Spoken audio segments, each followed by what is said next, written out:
So tila na booking nga po ang Japanese monster na Oya Inoue ng kampo ni Jessie Bam Rodriguez. Ito po ay dahil kung atin pong matatandaan ay 3 araw pa lamang ang nakakalipas ay sinabi ni Naoya Inoue sa naging interview niya na handa daw siyang labanan si Bam Rodriguez sa buwan ng Pebrero.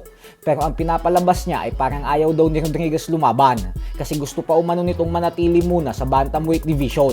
Kaya ang binigay na kondisyon ni Inoue ay sa buwan lang ng Pebrero ang ilalaan niyang panahon para kay Rodriguez. At kung hindi umano nito tanggapin ang kanyang hamon na magtuo sa Pebrero, ay hindi na mangyayari pa ang kanilang laban kailanman dahil aakyat na siya ng featherweight division.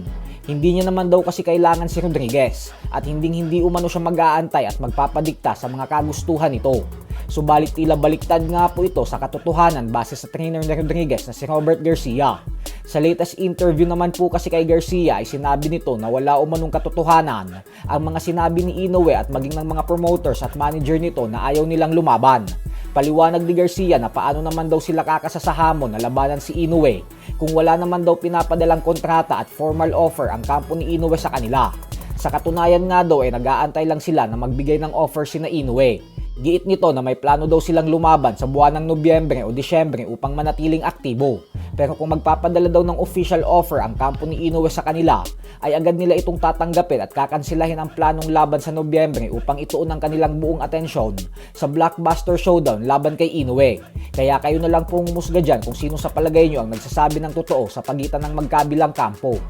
Sa kabilang banda naman mga idol ay isang napakagandang balita naman nga po para sa ating mga Pinoy fight fans. Ito po ay dahil ang ating pambato na si Islay Erica Bumogaw ay muling nagtagumpay sa laban nito sa One Friday Fight Nights kagabi matapos niyang talunin via 3rd round knockout si Portay Song. Dahil sa panalong ito ay umabante na ang kanyang napakalinis na undefeated record sa 5 wins at walang talo.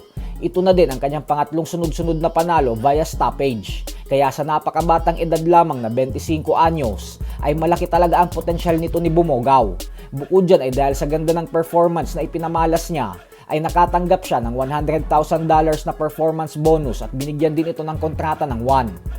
Samantala, wala pong naging problema sa pagkuha ng tamang timbang sa official and final weigh-in kanina sina Lamont Roach Jr. at William Cepeda dahil pareho itong tumimbang ng 134.6 pounds. Pasok na pasok sa 135 pound limit ng lightweight division. Kaya naman dahil dyan ay tuloy na ang kanilang bakbakan bukas sa Las Vegas, Nevada. Susubukan nila Montroach na makasungkit ng panalo matapos mauwi sa tabla ng kanyang huling 2 laban kontra kay Gervonta Tank Davis at Pitbull Isaac Cruz. Habang si Cepeda naman ay susubukang bumawi matapos malasap ang kanyang kauna-unahang talo sa huling laban niya sa kamay ni Shakur Stevenson mahigit 1 taon na ang nakakalipas.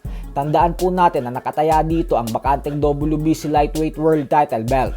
Kaya pagkakataon na po ito ni Cepeda maging isang ganap na World Champion. So hanggang dito na lang po muna tayo mga idol.